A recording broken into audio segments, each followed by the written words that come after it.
ابو بکر کا کیا قصور ہے؟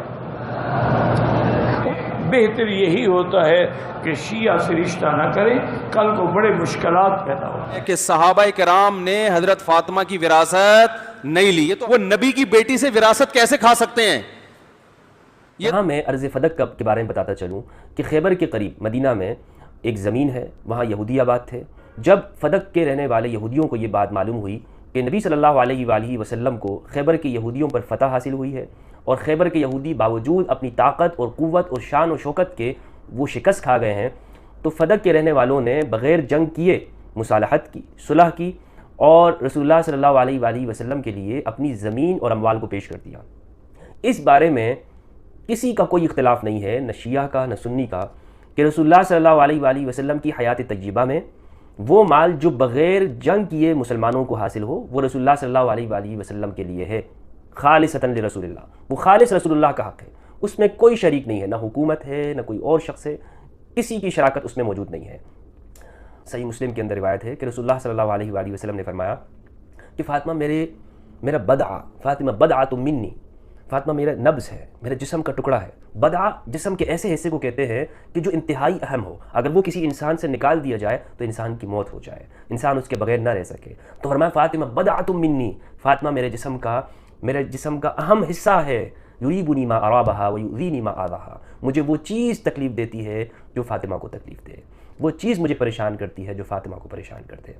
کہ اس میں کوئی اختلاف نہیں ہے کہ جو اموال رسول اللہ کی زندگی میں تھے وہ آپ ہی کا حق ہے، کسی اور کا حق نہیں۔ جب جناب ابوبکر رضی اللہ تعالیٰ عنہ خلیفہ بنائے جاتے ہیں تو آپ نے یہ کام کیا کہ رسول اللہ صلی اللہ علیہ وآلہ وسلم کے اموال اور خاص طور پہ ارض فدق اسے اپنے حکومت کے حصے میں لے لیا، کنٹرول میں لے لیا کہ اب اس کے معاملات ہم چلائیں گے، اس کے انتظامات ہم دیکھیں گے۔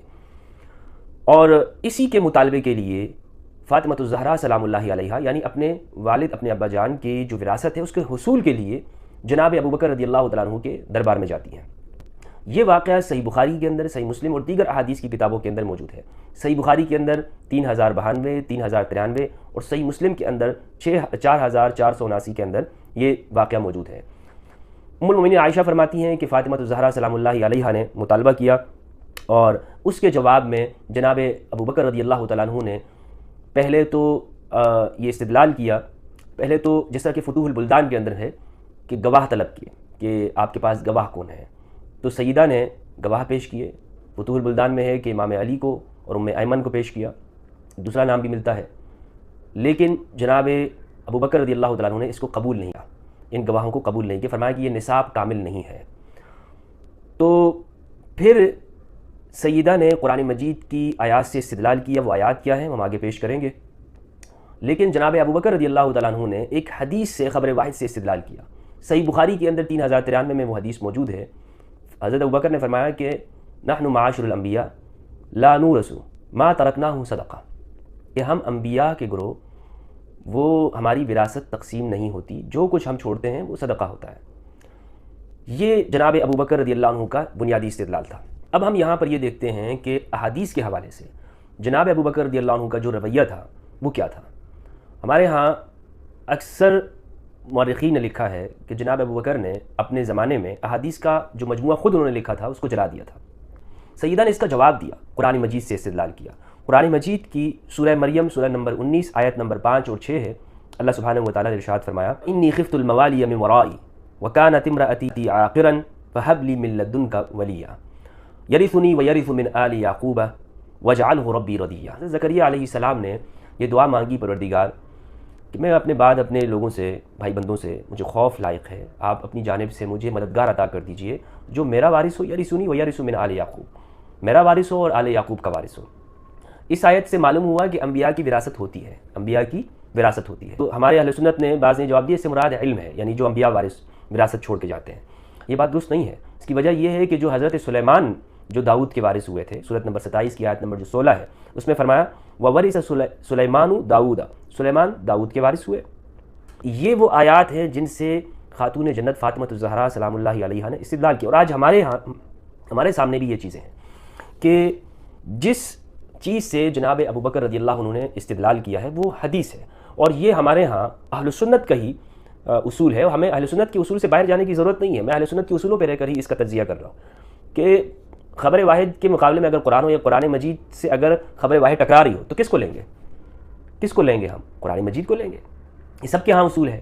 تو یہ جو روایت ہے نحن معاشر الانبیاء لا نورث ما ترکنا صدقہ، یہ بالکل قرآن مجید کی صحت کے مخالف ہے. یہ میں واضح کہتا چلوں، یعنی قرآن مجید میں ہے کہ انبیاء وراثت ان کی ہوتی ہے. حدیث اگر کہتی ہے نہیں ہوتی تو ہم کس کی مانیں گے؟ لازمی بات ہے کہ ہم قرآن مجید کی مانیں گے، کیونکہ رسول اللہ صلی اللہ علیہ وآلہ وسلم خود اہل سنت بھی کہتے ہیں کہ ہمارے درمیان میں قرآن مجید کو چھوڑا ہے. تو اس پر تو اہل سنت کا بھی یقین اور ایمان ہے. دوسری بات یہ ہے کہ ہم یہ دیکھیں کہ ہمارے اہل سنت میں یہ بات کہی جاتی ہے کہ جناب ابو بکر صدیق رضی اللہ تعالیٰ عنہ کس طرح خطا کر سکتے ہیں، وہ صحابی رسول ہے، ان سے خطا نہیں، یعنی ان کا یہ موقف درست ہے. اگر صحابی ہونے کی وجہ سے جناب ابو بکر صدیق رضی اللہ تعالیٰ عنہ کا آپ دفاع کرتے ہیں، آپ سمجھتے ہیں کہ اگر ہم اس میں جناب ابو بکر کی طرف کوئی کمزوری دکھائیں گے تو ایک صحابیت کا مقام کم ہوگا. تو میرا آپ سے سوال یہ ہے اہل سنت سے، کیا سیدۃ نساء اہل الجنہ فاطمہ الزہرا سلام اللہ علیہا وہ صحابیہ نہیں ہیں؟ ان کا صحابیت کا مقام نہیں ہے؟ تو اگر آپ صحابیت کو معیار رکھتے ہیں تو خاتون جنت بھی صحابیہ ہیں. دوسری بات یہ ہے کہ اہل سنت خود ہمارے اہل سنت کے اصول آپس میں ٹکرا رہے ہیں. وہ کہتے ہیں کہ بعض اس طرح سے لوگ بھی موجود ہیں جو اس مسئلے میں اتنا غلو کرتے ہیں کہ سیدہ کو خطا پہ کہتے ہیں، ان کے ہاں جرت پائی جاتی ہے، وہ کہتے ہیں کہ جی سیدہ سے خطا ہوئی ہے. اگر میرا سوال یہ ہے ان سب سے جو لوگ سیدہ کو خطا پہ کہتے ہیں، مجھے بتاؤ اگر سیدہ کو خطا پہ کہنے سے کوئی شخص منافق نہیں بن جاتا، کوئی شخص دائرہ اسلام سے نہیں نکل جاتا، کوئی شخص گمراہ نہیں ہو جاتا، تو جناب ابو بکر رضی اللہ عنہ کو خطا پہ کہنے سے کوئی شخص کس طرح سے رافضی یا اہل سنت سے نکل جاتا ہے، گمراہ کیسے ہو جاتا ہے؟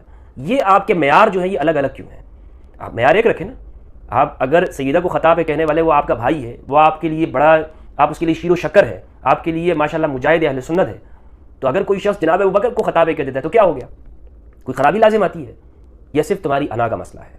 اس کا مطلب یہ ہے کہ وراثت تقسیم ہوئی، ایک خاص مال کو، خاص یعنی فدق کی زمین کو، اس مال کو روکا گیا کہ جو مطالبہ تھا سیدہ کا وہ قرآن مجید کی روح سے وہ کس درجے کا ہے.